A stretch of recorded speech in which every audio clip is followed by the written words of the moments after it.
Hi, I'm Jonathan Weinberg, and this is Drawing with Fountain Pens. Today is another in my series of weird pens. It seems for some reason Rotring is, particularly in the late 90s, was really into making strange pens. Actually, this is from 2003. This is called the Skynn pen, and it's designed supposedly for people who want something that is ergonomic and feels good in their hands. As always, please don't forget to subscribe. It's free and it's the way to support the channel. So here you see it in the original packaging. I try to put it, I've taken the pen out already, and it doesn't have its little sort of rubber band that would hold it in place when it hung from a wall in the stationery store. But it has a little hole here, and you would stick your finger in there and you could try out, feel the rubber grip, which they call the ergonomic comfort grip. And it says comfort zone. So that's the selling point of the pen, is that this rubbery outer part of the pen gives it this kind of cushioning when you're writing. The strange thing about the pen, of course, is the tiny, tiny little cap that goes over just the nib.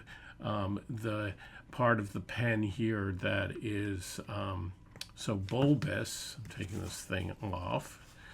This kind of reminds me of Get Smart, the cone of silence. You take that off, you can see that this is so wide that you wouldn't be able to get a normal cap on it. Now, presumably a pen like this is meant to be for someone who has trouble, a little bit of trouble with their hands, arthritis.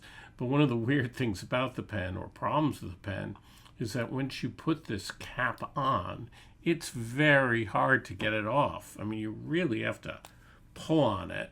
And so it doesn't easily come on and off, which is not a great design feature. The other thing I found strange about the pen, you can see it has this very large grip, is that it's kind of hard to figure out how to even open it up to change the cartridge. You can, once you know that it's in there, you turn it, and at first you think, oh, nothing's happening. And then you turn it, and then finally it opens, and there's a cartridge.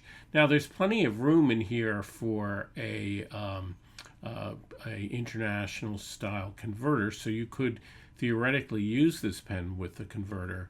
But the problem, one of the real problems with this pen, is the rubber grip, which is the selling point of the pen, is just a sponge for dirt or an ink. So if you had a converter here and you dipped it in and used the converter, you would get ink on it, undoubtedly, and that would stain this part of the rubbery grip.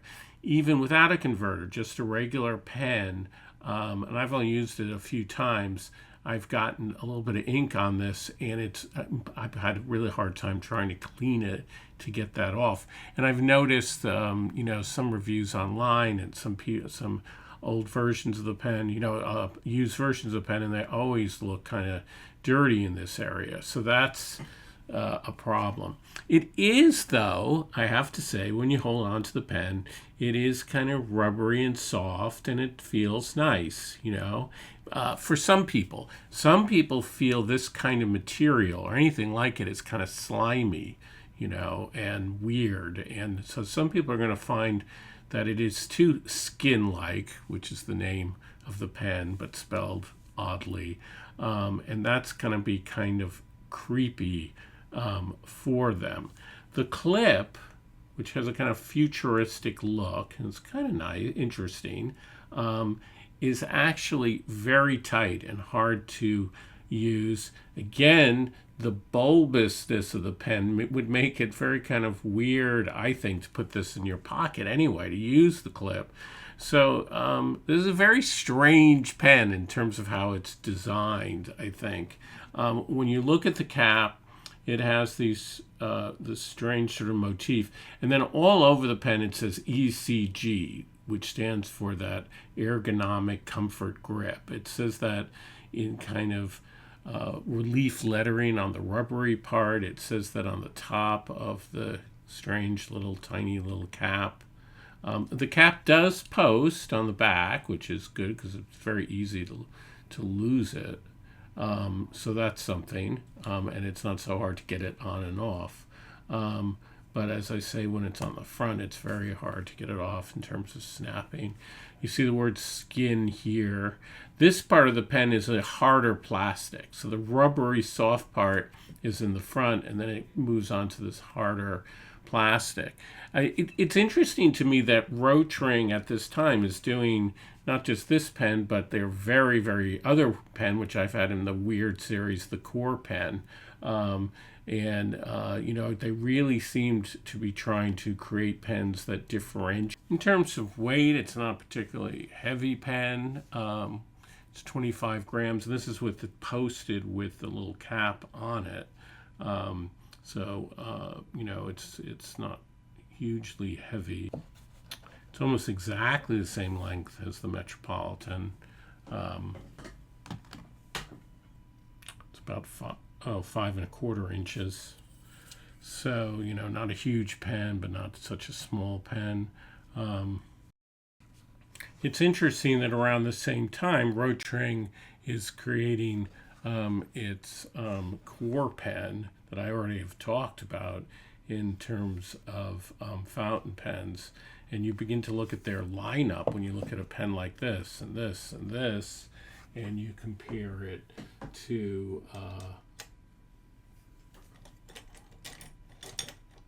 you compare it to a Metropolitan, right? And you see how strange these pens look. I mean, even in comparison to a Safari, the Rotring pens really stand out and are trying for, I guess, a kind of futuristic look.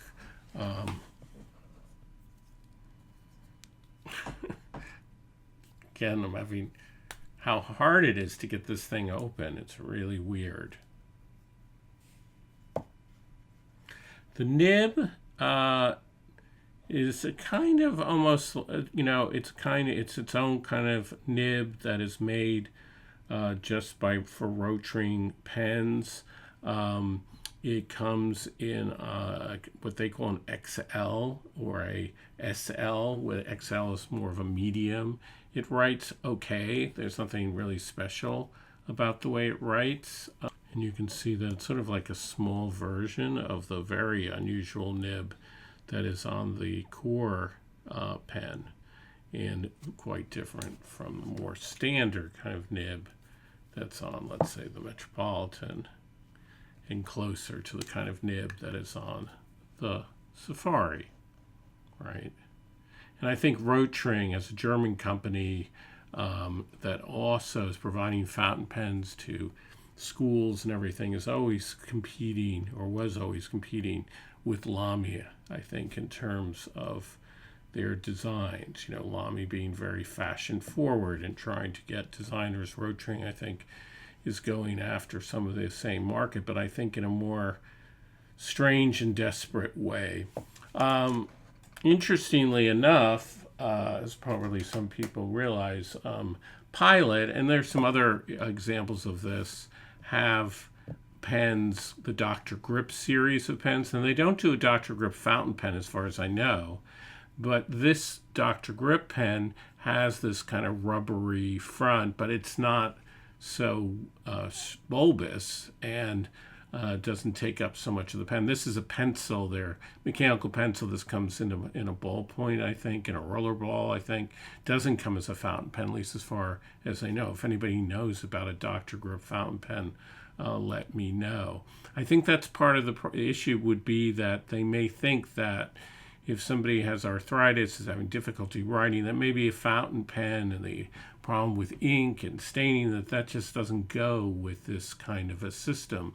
Not that long ago, I interviewed Charles DeBas, who is an architect, and in the 90s designed something called the Ergo pen, which is a very unusual looking pen, not a fountain pen, a ballpoint pen, in which he completely rethought the way a pen should look in terms of how it should be held. That goes much further than either of these pens, but interestingly enough, it's not about making a pen out of a soft rubbery material. I mean, I think the big problem with any of these pens that are using this material is the problem that they are so easily dirtied. And I'm not quite sure what one does to get around that issue. I think that's why sometimes they seem to be more appropriate to pens that are more kind of disposable than a kind of pen that you're going to hold on to for a long time. So I think with this pen, I'm just going to do a writing sample. It is, so remarkable in the way it looks. I can't say that I think it looks good. I think actually it's just ugly. It's not so ugly that it becomes cool. By comparison, the core pen, which is also very strange looking, I think at least has a kind of spaceship laser-like look to this.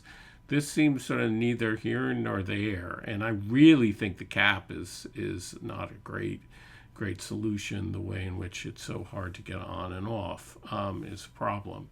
So I'm not sure how much I buy the Skynn has a good thing for fountain pens. But I have to say, in general, I like the way that Rotring was at least experimenting, coming up with new possibilities for pens. I encourage that. How does it write?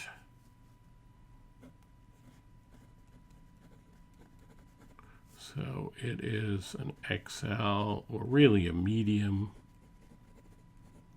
And this has a Pelican royal blue cartridge in it.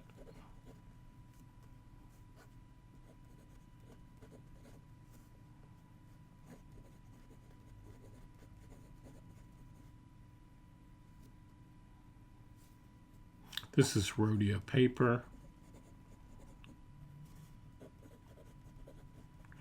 And it is very pleasant, for me at least, to hold this pen, given this rubbery grip. Some people would feel, I think, though, that it's too skin-like, too almost slimy, So it depends on what you feel about this kind of material. And as I say, it also is like a sponge for dirt, so that's another problem with it. The actual pen, I mean, it doesn't have any line variation, but it's perfectly smooth, so it's a pleasant writer. And if you did have to write a lot, I think you would appreciate the so-called ergonomic comfort grip.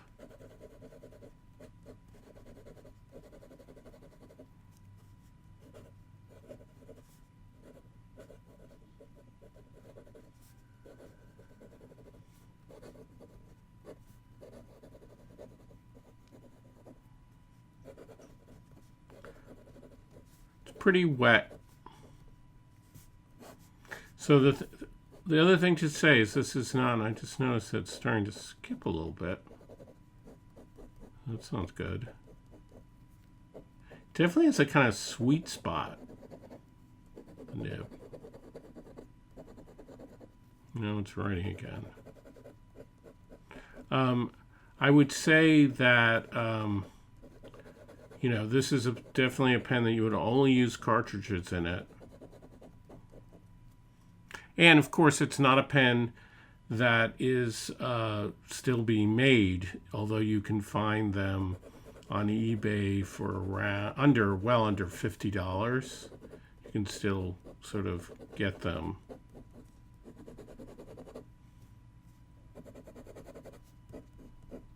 See that it's actually skipping.